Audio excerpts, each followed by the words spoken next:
sommaire de cette édition au Nigeria, le directeur de l'agence anticorruption a passé les 3 dernières nuits dans une cellule de prison à Abuja à la suite d'accusations de détournement de fonds. Le conseil politique du RHDP s'est réuni pour organiser les obsèques et discuter de la stratégie à mener après le décès de leur candidat à la présidentielle, Amadou Gon Coulibaly. Et puis, il y a eu au moins 3 morts ce jeudi dans la dispersion de la marche des partis de la coalition présidentielle à Kinshasa. Cette manifestation vise à contester le choix du président de la CENI. Voilà pour les titres. À toutes et à tous, bienvenue. Au Nigeria, le directeur de l'agence anticorruption est dans le collimateur de la justice. Visé par une enquête à la suite d'accusations de détournement de fonds, Ibrahim Magou a passé les 3 dernières nuits dans une cellule de prison à Abuja. Le patron de l'agence anticorruption a été interpellé dans son bureau d'Abuja avant d'être placé en détention. Depuis 3 jours, les enquêteurs interrogent Ibrahim Magou sur ses activités après une série d'accusations ces derniers mois. Le responsable de la lutte contre la corruption est en effet soupçonné par le ministre nigérien de la Justice de s'être approprié des biens saisis pendant des perquisitions. Un détournement supérieur à 100 millions de dollars américains selon une note destinée au président Muhammadu Buhari qui a fuité le mois dernier. Mais de nombreux observateurs dénoncent des accusations motivées par des intérêts politiques et nombreux sont ceux dans l'élite financière et politique nigériane qui souhaitent évincer Magou. Du côté de la présidence nigériane, c'est le silence radio depuis le début de l'affaire. Ancien officier de police, Magou a été une figure clé de la campagne anticorruption menée par le président Buhari depuis son arrivée au pouvoir en 2015. C'est d'ailleurs ce dernier qui l'a nommé à son poste il y a 5 ans. L'ancien général Buhari a été élu en 2015 puis en 2019, notamment sur la promesse de s'attaquer à la corruption endémique au Nigeria, premier producteur de pétrole du continent. Mais peu d'affaires d'ampleur ont pour l'instant été portées en justice. Le conseil politique du Rassemblement des oufouettistes pour la démocratie et la paix RHDP s'est réuni pour organiser les obsèques et discuter de la stratégie à mener après le décès de leur candidat à la présidentielle, Amadou Gon Coulibaly. La Côte d'Ivoire est entrée dans une période d'incertitude après le brusque décès du Premier ministre. Le choix sera un choix de rassemblement, un choix qui ne divise pas. Ce sera un choix qui permettra au RHDP de maintenir la cohésion existante, la vitalité existante, le maillage tel qu'il a été fait, devant le sens de la responsabilité. Le président, homme d'État, se doit et n'a pas le choix que d'écouter la base des militants. Et la base militante va s'exprimer, et elle s'exprimera. Et c'est cette base-là qui lui dira et qui lui donnera son orientation. La dernière décision lui revient. On reste en Côte d'Ivoire où des Abidjanais ont réagi au lendemain de la mort du Premier ministre Amadou Gon Coulibaly, décédé des suites de problèmes cardiaques. Greffé du cœur en 2012, il était revenu il y a près d'une semaine de France après 2 mois d'hospitalisation pour des problèmes cardiaques. Amadou, il était comme notre père. Vraiment, il a fait pour la nation ivoirienne. À 13h où je regardais dans un bureau, je regardais le journal. Et ils ont montré le conseil des ministres. Je l'ai même bien vu. Donc après, moi je suis arrivée au travail. Aux environs de 17h, on m'envoie un message pour dire que le Premier ministre est décédé. J'ai dit mais c'est faux. Parce que moi-même je l'ai vu à 13h. Donc je demande ça et là. Et puis on nous annonce sur les réseaux sociaux qu'il est décédé. Puis il était le candidat de RHDP. Parce que c'est un bosseur, c'est lui on attendait pour parachever les œuvres que le président Alassane Ouattara a fait. Donc vraiment ça nous a choqués. Ça m'a quand même choqué. Vu qu'il était revenu de sa maladie, donc pour moi ça allait. Donc entendre qu'il est décédé, vraiment ça m'a quand même choqué. Des milliers de manifestants ont défilé dans les rues de Kinshasa lors d'une marche interdite contre le choix du nouveau président de la commission électorale. Le rassemblement a tourné à l'affrontement devant le siège de l'ex-président Joseph Kabila.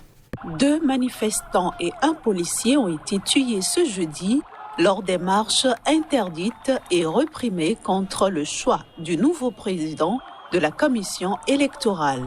Plusieurs autres personnes ont été arrêtées alors que plusieurs villes de la République démocratique du Congo étaient en ébullition ce jeudi.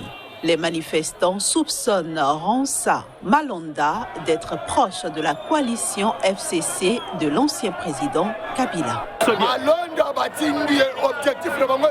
Ce nouveau chef de la commission électorale a été investi avec pour mission de préparer le retour de l'ancien président Kabila aux commandes en 2023. En 2023, les pro-Kabila garderont la majorité parlementaire. Donc, ils rendront la tâche difficile au chef de l'État dans la coalition. C'est pourquoi nous sommes venus dire non à M. Malonda. À Lubumbashi, plusieurs centaines de manifestants sont partis de diverses communes de la ville pour converger vers le centre des affaires. Des policiers et des militaires les ont dispersés en tirant des balles en l'air et des gaz lacrymogènes.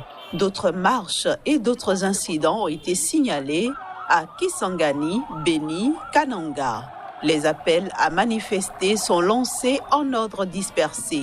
L'UDPS faisait cavalier seul ce jeudi. La coalition Lamuka, le comité laïque de coordination et les mouvements citoyens ont également appelé à manifester le 13 et le 19 juillet prochain. Toutes ces marches sont interdites, a prévenu le ministre de l'Intérieur au nom du gouvernement de coalition ce mardi soir. Au moins 8 soldats tchadiens ont été tués ce mercredi et une dizaine blessés dans l'explosion d'une mine au passage de leur véhicule à Kalam, dans la région du lac Tchad, en proie au conflit contre Boko Haram. Une information confirmée par des sources sécuritaires et des autorités locales. Un véhicule de l'armée tchadienne a sauté mercredi sur une mine à Kalam, proche de la frontière avec le Nigeria. Le bilan fait état d'au moins 8 morts et 21 blessés selon un haut responsable de l'armée tchadienne sous couvert d'anonymat. Selon certaines sources, l'engin explosif aurait été placé par des éléments du groupe État islamique en Afrique de l'Ouest, faction ayant fait scission en 2016 du groupe Boko Haram.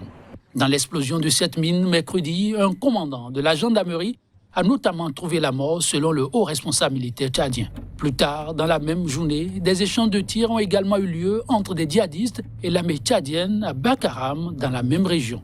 Kalam est une localité insulaire située à 5 km de la frontière nigériane dans la province du lac Tchad. Dans cette région, les attaques djihadistes, un temps ralenti, se sont de nouveau intensifiées à partir de 2019. Fin mars, 98 soldats tchadiens avaient été tués dans une attaque par Boko Haram de leur base de Bohoma sur les rives du lac. Les pires pertes jamais subies par l'armée en une journée. Dans la foulée, l'armée tchadienne avait en son temps lancé une vaste offensive militaire en représailles jusqu'en profondeur au Niger et au Nigeria. Ce journal se poursuit et on passe cette fois-ci à la revue de presse Afrique.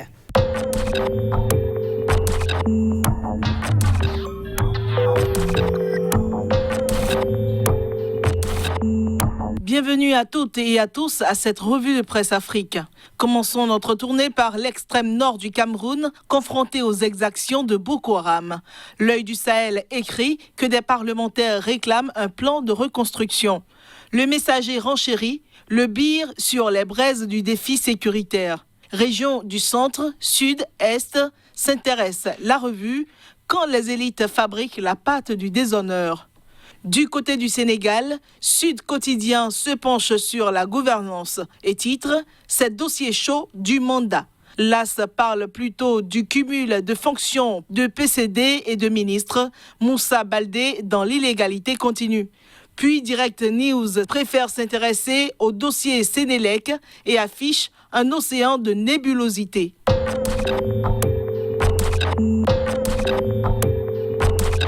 En Côte d'Ivoire, hommage continue d'être rendu à Amadou Gon Coulibaly. Fraternité Matin parle de 8 jours de deuil national. Pendant ce temps, le Nouveau Courrier pense à la prochaine présidentielle. Le journal annonce qu'un grand homme de Dieu avertit encore d'une période de grands bouleversements. Le quotidien d'Abidjan enfonce le clou en écrivant « Situation socio-politique », de gros dangers sur la présidentielle. Quant à l'héritage, il nous retransmet les propos du président des jeunes de la société civile qui fait des révélations. Bédié est le seul qui peut réconcilier les Ivoiriens.